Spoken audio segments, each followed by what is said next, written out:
ドラムが上手い人の特徴7選、これの中の一つでも真似ができればあなたもきっと上達します。なのでぜひ真似をしてみてください。今回の動画で一つでもこれいいなと思った方はですね、いいねボタン、あとチャンネル登録よろしくお願いします。質問コメント欄でもどんどんお寄せください。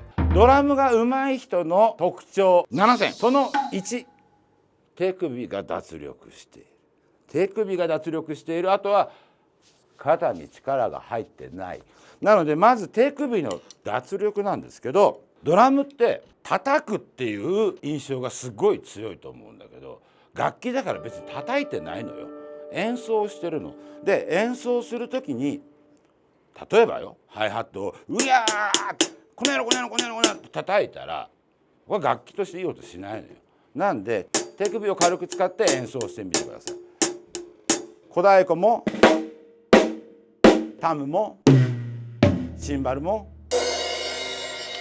全部手首を柔らかくしてください。それと肩に力入ってると、こうやってハイハットの動きもこういう動きになっちゃう。縦軸ドンドンドンドンドンドンドンドンっ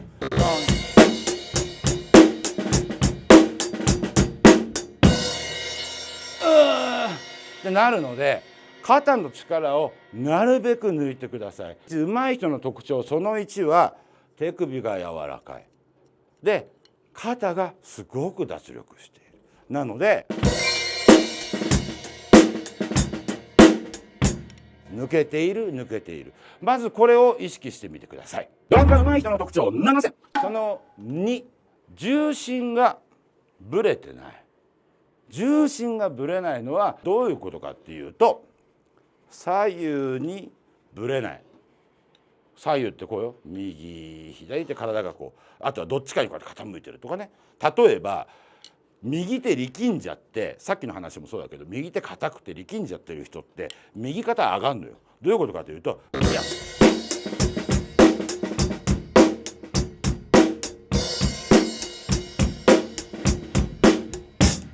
あと縦に揺れる人がいるの。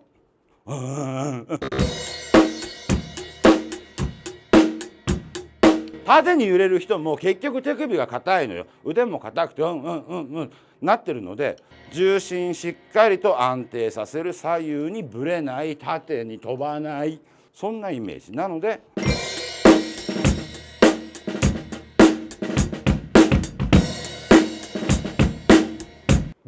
なんで重心がぶれちゃいけないか。例えば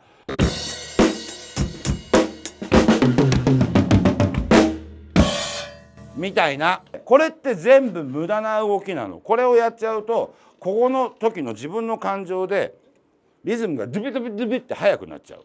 重心がぶれない、ぶらさないようにどうやって意識するかっていうのは、ドラムの椅子って真ん中に心棒があるじゃないですか。この心棒から首のこの一番こう根元の出っ張ってるところまでが一本のこう線になるように、ピューって一本の線になるように意識しておいて、ついでに上からこうやってつられてるような意識をしておくと、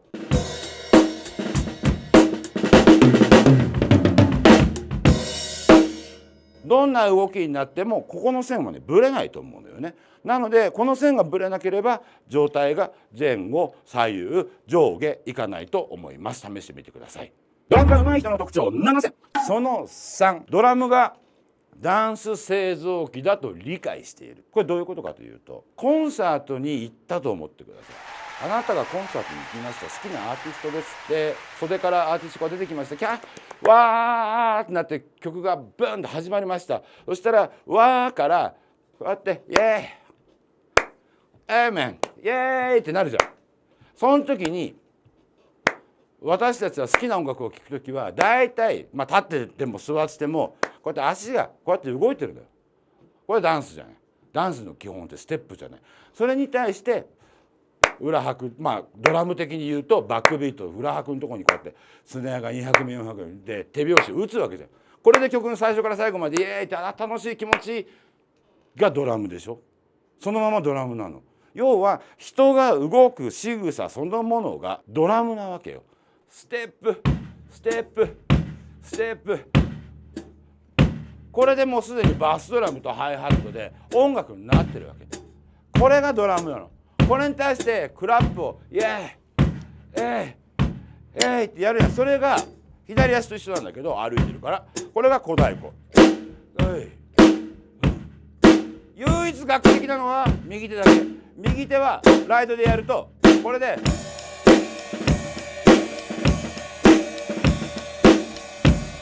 なので人が思わず踊りたくなっちゃうというか、むしろ踊っちゃう、そんなリズムが出せればあなたも上手い人の特徴をぐっと掴んだということで上達すること間違いなしです。ドラムが上手い人の特徴7選。その4、バスドラムの音量が一定であること。バスドラムの音量が一定にならないって悩んでる人結構いると思うのよ。なんだけどそういう人っていうのは往々にして結構最初からいろんなことをバスドラムでやろうとしてるのね。なので例えば一番簡単なロックのビートでドンドンドンってやるじゃない。でもドンドンってやんなきゃって思うから、そこでこうなのかなこうなのかな、どうやって踏んだら音出しになるか分かんないけど、とりあえずそうやらなければならないからドンドンってやるんだけど、どんどんやんなくていいのよ。まずは歩いてみて、例えば今みたいなだったら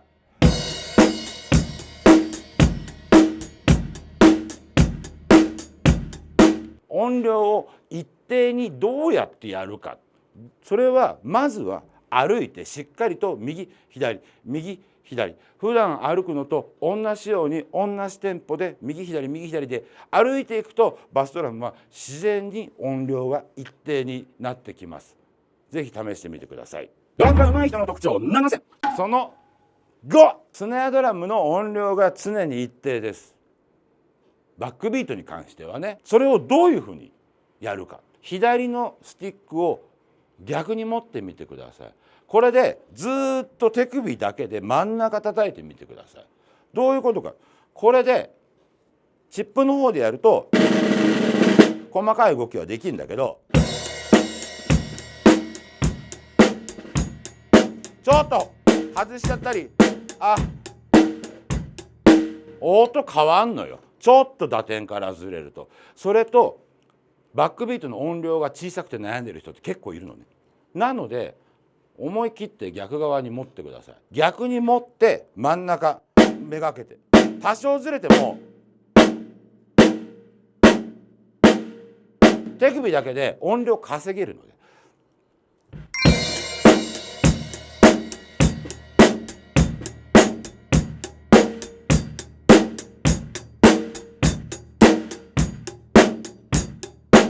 今あえて真ん中から外して叩いたけど音量出るので、腕いっぱい使わなくても出が音出るから、スティックを逆にして手首をしっかり返してでやってみてください。さらにもう一個付け加えるならば、オープンリムショットっていうのを使うと音量と音質が安定します。これはリムショット、これリムね、で真ん中を同時に叩くってやると、多少手首の返しが甘かろうが大きかろうがだいたい同じ音量で落ち着いてくれるような、作りになっているのよ、楽器の特性として。なので手首から先で軽くポンポンポン、これをやり続けてください。練習。これをドラムのバックビートに入れられるようになってくると音量は安定します。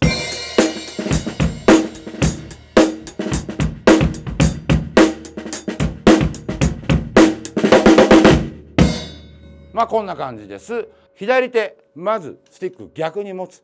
余力があったらオープンリムショット試してみてください。上手い人たちの特徴としてはこれ全然みんな余裕でできるので、あなたもぜひ真似してください。ドラムが上手い人の特徴7選。その6、シンバル金物って僕らは言います。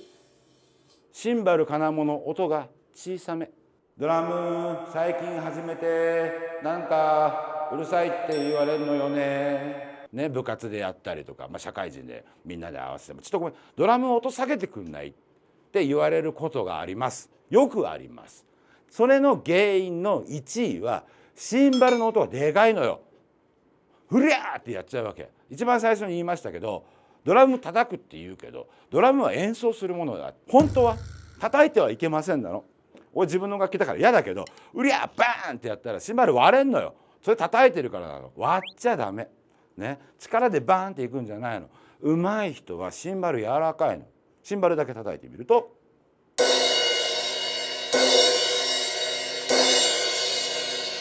腕振んないからね。ふーんってやったらそれは割れる。なのでシンバルの音量は抑えて抑えて。